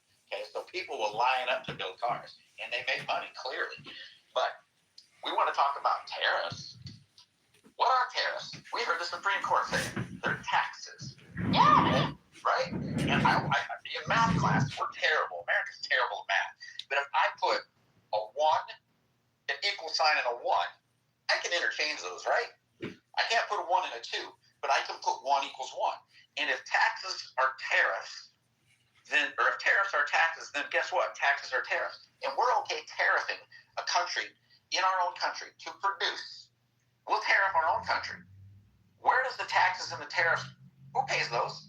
Oh, us as the consumer. It's a cost of building the products, right? So we're okay tariffing an American company, building in America, but we don't want to, we're going to take Apple, for instance. We will go ahead and let Apple lead because the taxes get too high. And they had a profit of $252 billion, of which zero was taxed. Now, they did a study on Greenville, South Carolina. If every person there spent $20 a week at a local mom and pop shop, okay, what is it, 60,000 people, Greenville, something like that, but they spend $20 a week at a mom and pop shop, a little cafe, the local hardware stores. They determined that it would bring an extra $300 million into the local economy because of the way it recirculates. That's just the people spending $20 a week. What do you think $252 billion recirculating in the U.S. economy? What would that equate to? So we let them. It's not the same. It is the same. No, it isn't the same. Tariffs are a blanket. It's a blanket on a product. Now, taxation, the taxation of a corporation, when they do and build the facility, it's a different taxation of sales, generation of sales. It's not tariffs. When they sell the product. Yeah, but when they sell the products, the sales of products of what's sold at Apple, they're sold. We're going to sell a hairdryer. Yeah, when you're selling that's sold. That's sales tax. That's sales tax within a region. So a state will have a sales tax. A city will have a sales tax. Every time I buy an Apple phone, it has a sales tax. If the Fed raises the taxes, who the fuck pays it? Do you think you're seeing it differently? The feds will raise. I'm saying it very clearly. No, actually, you're seeing the taxes differently. Okay, hold on. No, because tariffs and taxes, there are taxes on people, but they're applied in different ways. The importer pays the taxes on goods that come in, and that importer passes its cost on to the citizens, and that can be anywhere in the states. right? Anywhere. Whereas sales, when you're talking about Apple producing $200 billion worth of and not paying taxes, profit. Because they incorporated themselves. First of all, they're incorporated, I think, in Delaware. But when they do their sales structure, what was going inside and how they structure it, they probably got a sales entity in the EU, which captures most of their international sales. Where you missed is you didn't listen to everything I said. Their overseas profit was $252 billion. That's the point. Yeah. Okay. And that's the difference. Hold on. Every country, every company. Simple back and forth. You've never let me even finish, so this will be a simple back and forth. So I'm okay doing that with you. $252 billion. Let's just say that American companies, they don't pay a fair share. What's their fair share? Do you know what they pay? What would Apple pay on taxes? What would their tax share burden be on $252 billion in profits? You're still missing the point because No, the tariffs. you're missing my point. No, because they're going to have an incorporation outside. Completely. They're doing it on purpose. No, I'm not doing it on purpose because I don't think you're seeing. No, taxes and tariffs are two different. They're still taxes, but they're not applied the same way. The Supreme Court said they are. They didn't say they're applied the same way. I said taxes are tariffs, but they roll down to the consumer. Taxes on a company. Taxes on the company is taxes on the company. Yep. Tariffs are taxes on the citizens and the consumers of that company. Of that country. Big difference. And Apple is incorporated in California, so there's a lot of misinformation going on. Yes, but they're incorporated. You can have an incorporation, but their legal entity, I believe, has the Delaware courts because of the tax structure in the United States. You can break it down. A lot of companies in Silicon Valley. I don't think that's true. Okay. Our taxes cost of doing business. Bottom line. Yes. Thank you. That's my point. And when I have a business and I look at that, I look at my profits and I said, shit, I got to pay more taxes. Guess what I do to my prices? All my buildings, every single one of them goes up. Why? I'm not eating it. Maybe not. That depends on market forces. Can you raise your price and still sell your product? Everybody is. The point to her long rambling thing that she completely failed on is the fact that the tariffs have brought in $5 trillion in jobs and infrastructure, manufacturing, $500 billion. Where? Give me your evidence. Give me your evidence. Don't interrupt me. Let me I'm just asking for the evidence. You're spilling facts. You have impulse control. Maybe I do. But I just need, when you're spilling stuff, give me facts. Hold on. Do you know that we literally had companies? Do you understand how to let somebody finish talking? I'll finish my statement. I'm sorry. We had the nation's leaders standing next, the fucking leader of the nations, standing next to Trump saying, we're pledging to do this, building a steel manufacturing plant in the United States. And you know what? Oh, that might be expedited because guess what? A steel plant closed in the United States, which means instead of going somewhere else, they might be able to buy that one and start sooner. Oh, so it might not be 5, it might not be. He's claiming 20 of the pledges. It's $5 trillion deals signed, including $500 billion for TMC to come over here and make chips in the state of Arizona. Look it up. I don't have to provide my receipts. Go look it up. Yeah, I know TMC. It's in Arizona. That I'm familiar with. Full disclosure, I work for Google, but I'm a professor in the daytime too. So you can look at me. So I know that. Well, you're jumping all over me going, prove it. I'm telling you the facts. $5 trillion in deals came out of Trump floating these tariffs and causing American jobs to be created. A tariff is not a tax. The Supreme Court did not rule it a tax, and I can prove they didn't rule it a tax. And if Abby's still in the room, I bet you she'll back me up on the law of the ruling, just like she backed me up the last time we had a conversation. Not really. She didn't back you up for ruling, but she completely backed me. No, she didn't. But anyway, go ahead. They didn't rule that a tax is a tariff. The tariff is not directly a tax to the American citizen in every I said to the consumers. Case. It's not. If the market forces can get the raised price, they're going to raise the price and pass it on. If they can't, they won't. It's not happening across the board. And right now, with the economy struggling, because it's struggling more than people believe it is, and it has been for years now. By what measure? What's that? By what measure? When we just look at the spending, when we look at what the GDP is, when we look at GDP is up. It was up to 4 something. They're predicting the Atlanta Fed says it's going to go 5, maybe 6. Right. Okay. It's been wages are up 4.4. Wages are up 4.4. Right. The CPI is down. It was 2.7 at the end of the quarter. It's dropped to, I think it's 2.4 right now. Unemployment's a bit higher. It dipped very, very minor. But by what measure are you saying the economy's messed up? Okay, let's go to the decline, because I'm going to go back to the manufacturer decline. Yes, we declined in 2025 and 2026 at the very beginning. So from let's do the whole year. The prior year, 2025, job losses were between April 2025 and December 2025. All the way at that time, we lost about 72,000 to 108,000 jobs, right? So there's a stagnant job growth too. So you can't say they created jobs, because when the economy is slightly declining, you're not creating jobs. That's why you have the market.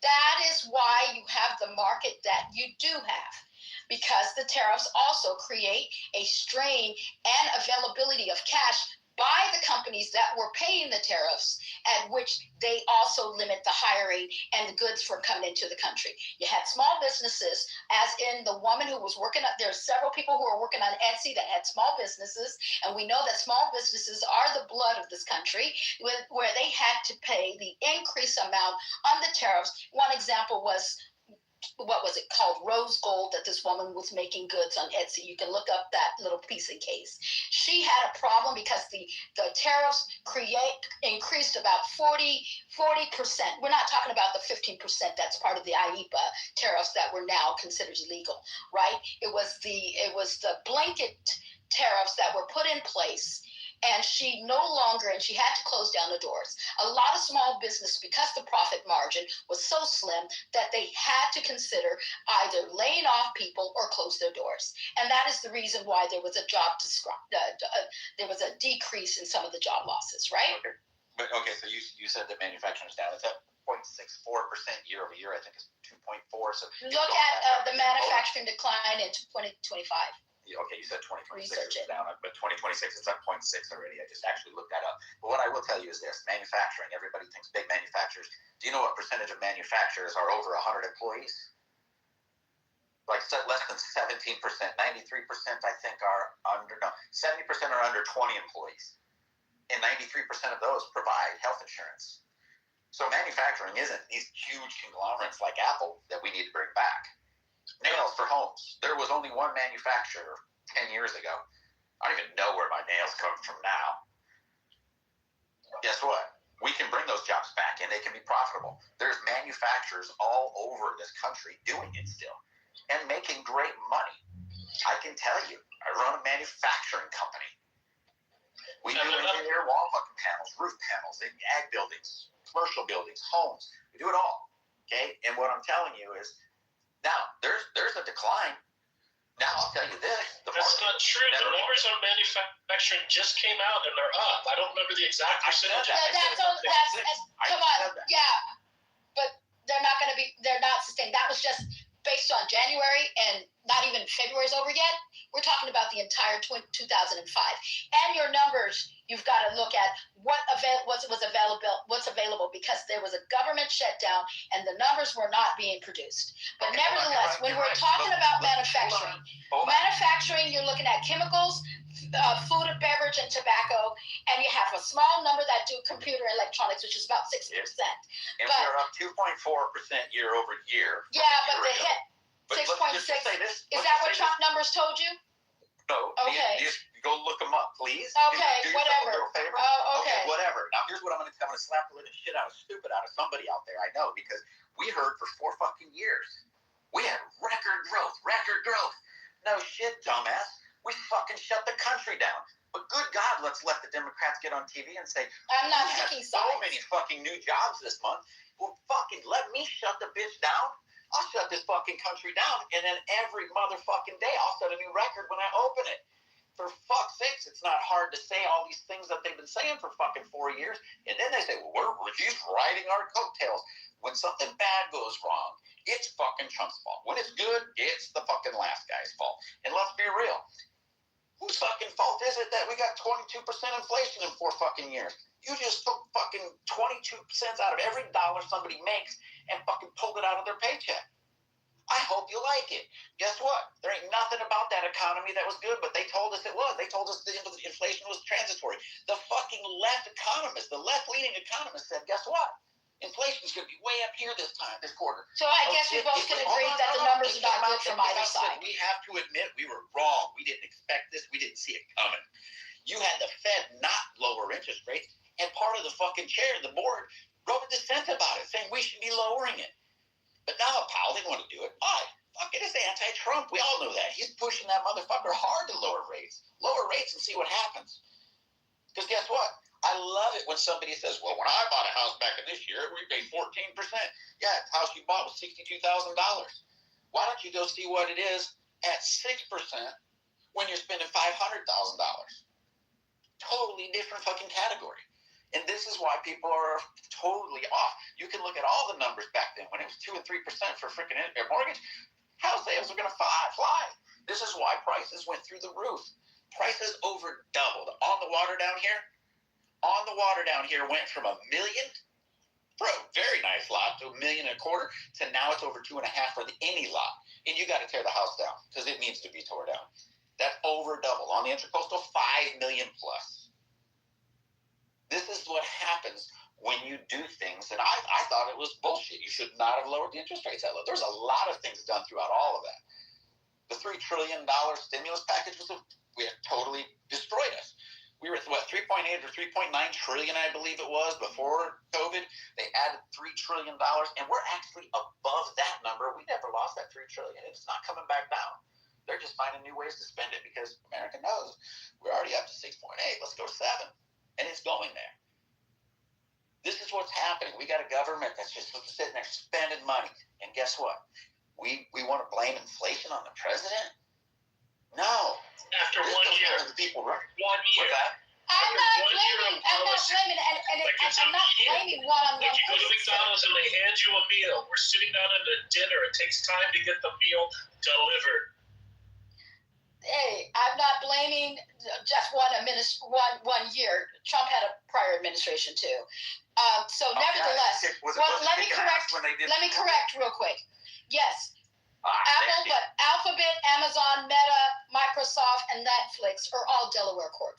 And so what I'm trying to say is that most of the businesses are going to be Delaware corps. Why? Is because that's a corp, that's a state that doesn't evolve or pay where you have to deal with taxes, right? That was one of just like Nevada, just like Texas. It's either a choice between those few states.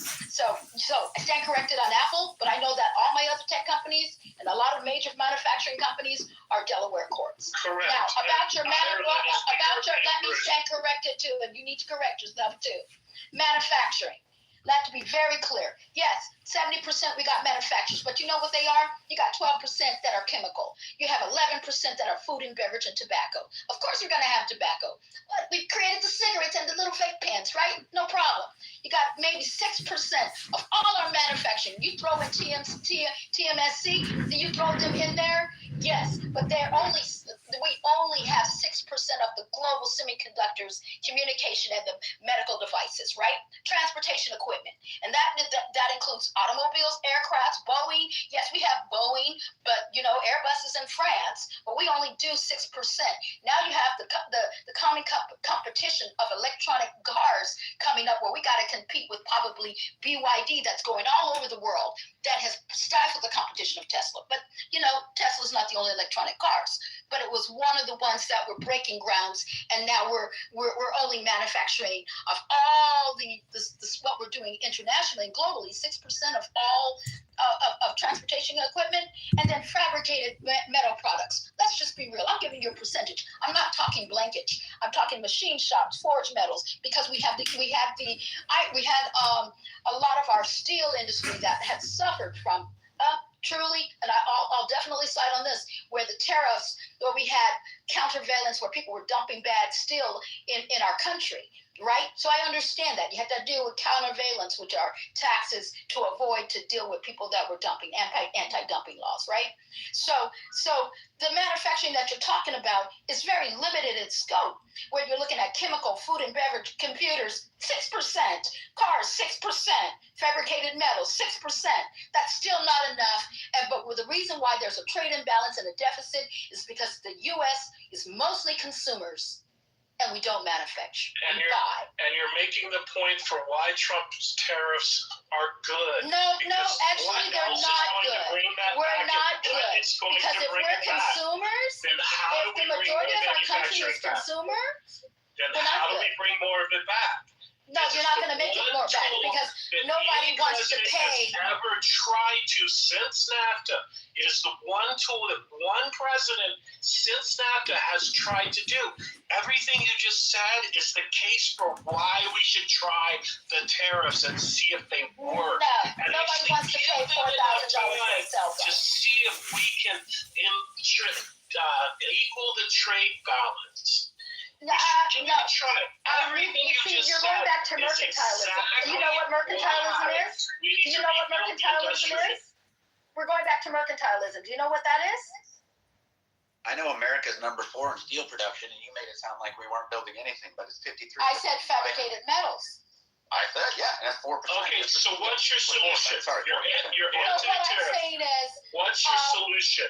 What's your solution? I don't think tariffs is the solution. I don't think tariffs is the solution. What's your solution? Yeah. If you don't have a solution, sit down and shut up and listen. Yeah, I do have a solution. What is it? I believe in free trade agreements where there's a balanced trade where we agree to import certain amount of trade and a balance of having our farmers and other people exchange whatever trade that they have in return. And that's what we have a limit on our imports. You didn't let me finish. I thought you said that's to shut up. I'm not shutting up yet. You got it? Because I had a solution. All right then. So the free trade agreement, where you have an agreement of what certain industries, depending on what our needs are based on the country, that we have a free trade agreement to go in and out. A blanket tariffs on country that I dislike just because I don't like your policy, which we call economic statecraft, right? You're using policies and money to get the things you need is not the solution. You've got to look at the needs of your citizens and the industry. A blanket tariff only hurts our citizens. And how do you get them to agree if you don't have leverage over them? We're the world's largest consuming market. Yes, no, then you don't do a free trade agreement. How come the president has been able to do it? And why do you want to take away leverage? Why do you want to take away leverage? Yeah, don't you want to negotiate the best deal possible with the most amount of leverage you have to get the best deal possible for your citizens? No, you want to take away that leverage. Because another country will do a tariff against you. And then that means our farmers can't get their shit into their country. No. Go ahead.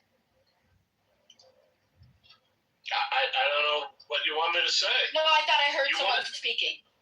You want to take away the leverage. It should be targeted. You're right on some level, but you want to take away the best leverage that we possibly have, and you want to cite the things we have to suffer.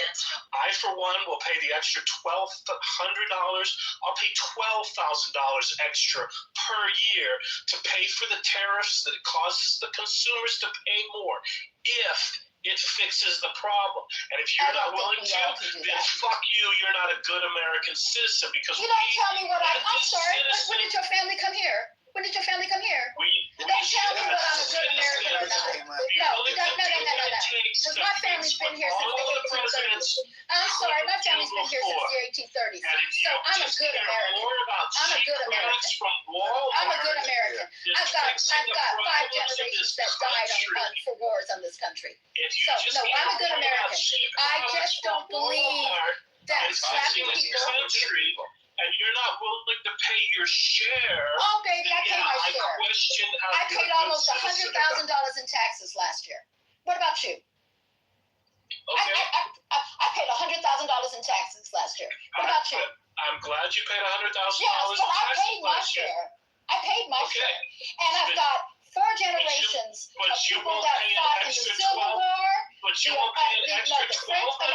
$1,200 for consumer goods going to up. All-American dues. So you'll pay $100,000 in taxes, probably because you don't know how to not pay taxes. No, I know not how to pay taxes too. I have property that I But own. the point is, No, I write off my you stuff. won't pay $1,200 to try and fix the problems relatively, that you I pay. outlined. That's pretty decent. Your whole argument was that our manufacturing is not good, and we need to I said our fix manufacturing, that. you And can't write that we can't $1,200 is bring. too much for you when you're willing to pay $100,000 No, a see, year you're in not even taxes. listening. But You only listen won't to pay half the comments. $1,200 in taxes? No, It's what I illogical. said is you misunderstood. I said we can't manufacture everything in this country. That is impossible. We are not at the level, or we're good to do everything in this country. That is a fact. And now, if you want to live in your little la-la land to think America can do everything, then you go ahead about your I never said that, and that doesn't but you said America, we did 75%. all Somebody said we America did. do. We have about manufacturing. We're only doing this and that. you misunderstood though. No. We cannot do everything in It's this about country. choosing what What can't we do? manufacturing we can do and do what we should do.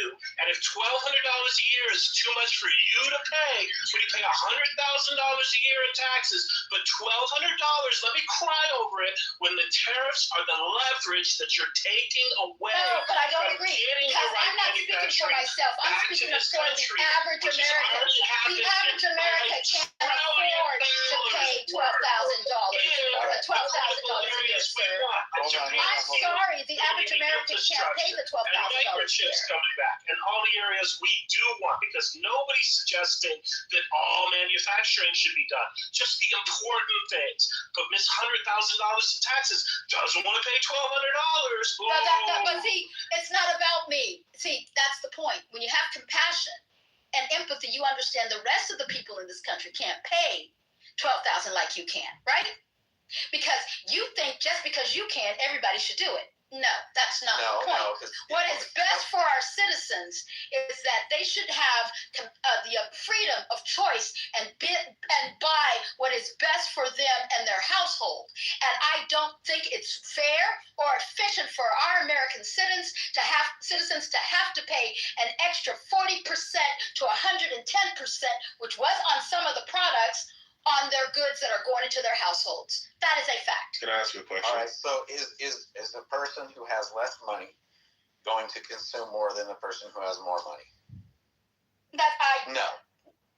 The answer is no. Yeah, I'm but gonna tell you something. If you read the book and you read the fair tax, it explains all of this. And people want to attack the fair tax, and then they jump in it, and they only half honestly try to tear it apart when they don't really look at the embedded taxes and things.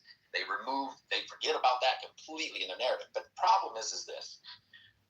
I know this because, okay, when we sell a building that's $10 million, a house, okay, that rich guy doesn't pay his fair share. Oh, wait.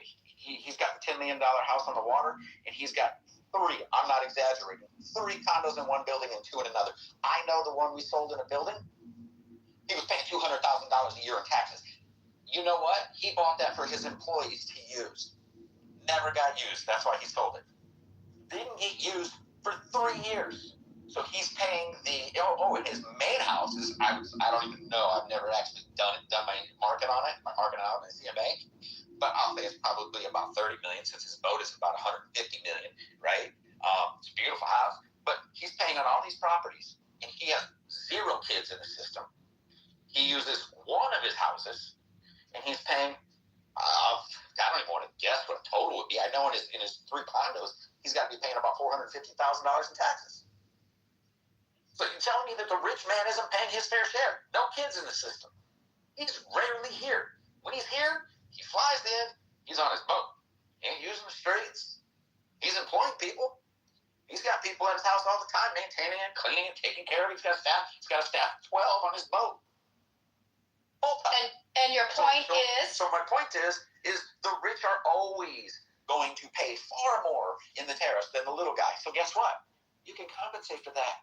You can even do things like the fair tax said, hey, we're actually going to give a kickback.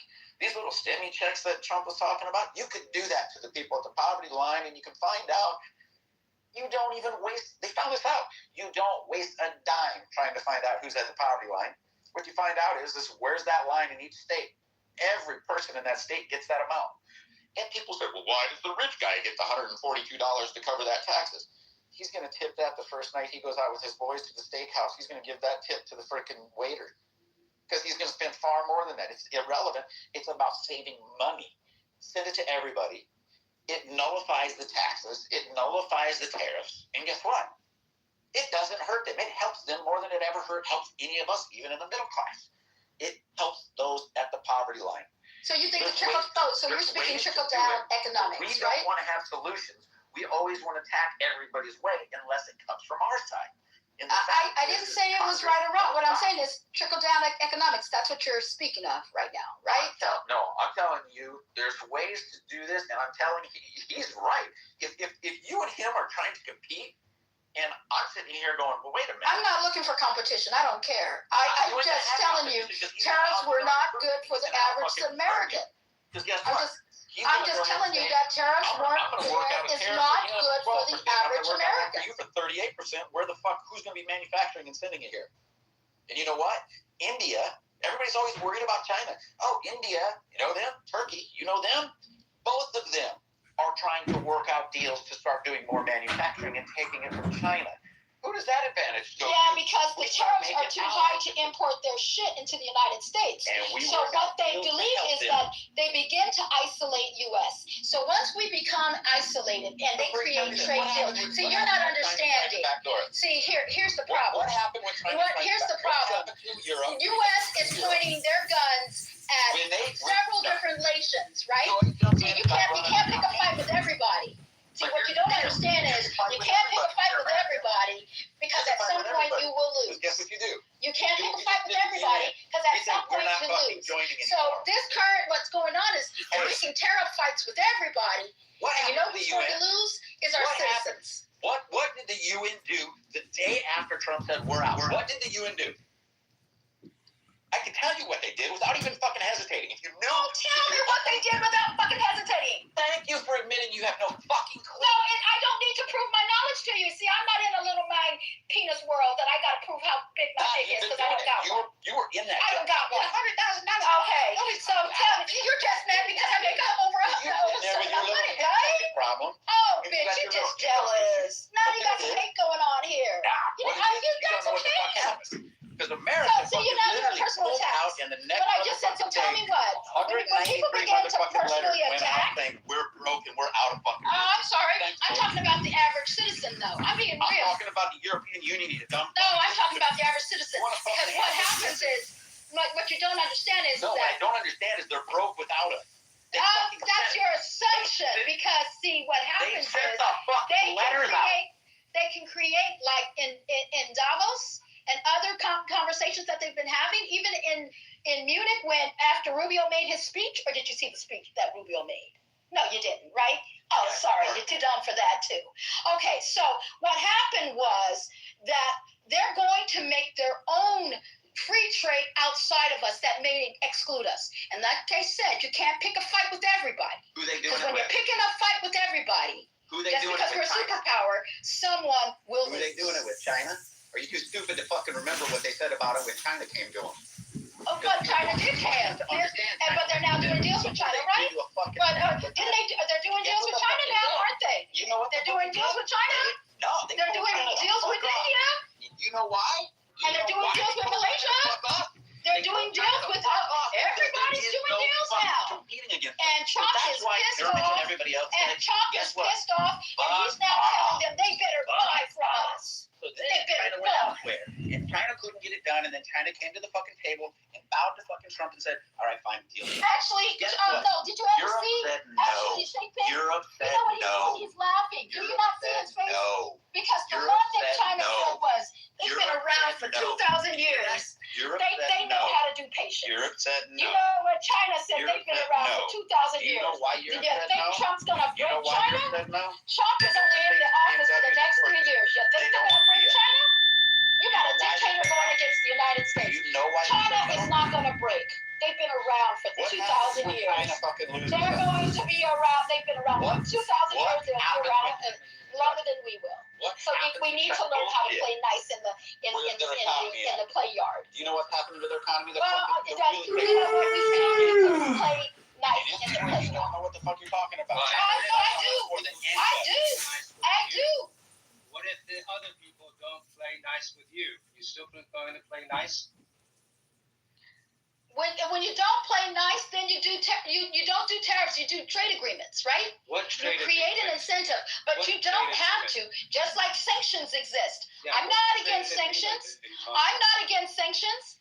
I'm not against export compliance or trade compliance or regulatory compliance. What I'm not for is tariffs that harm our everyday citizens. That's it. Tariffs are not necessarily harming us.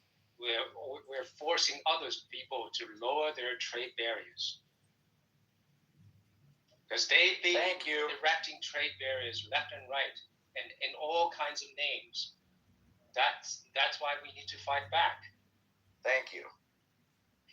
I disagree that everybody has a trade barrier because just because somebody doesn't want to have modified GMO meat into their country, I think they have restrictions and standards. U.S. would like to export their beef. I'm giving you an example. No, I'm not rambling. I'm not rambling. No, I'm just being honest. Okay, Some of the trade barriers that exist have to do with the quality of the meat or the quality of the product that's going to the Jeep country. Wrangler has over 100% fucking tariff on it when it comes in. Cars? China literally nails the shit out of our cars so people don't buy them. So But don't we literally nail the shit out of Chinese cars so that we don't have BYD on this market? We told Canada don't import BYD into their land. We're telling other countries don't do this.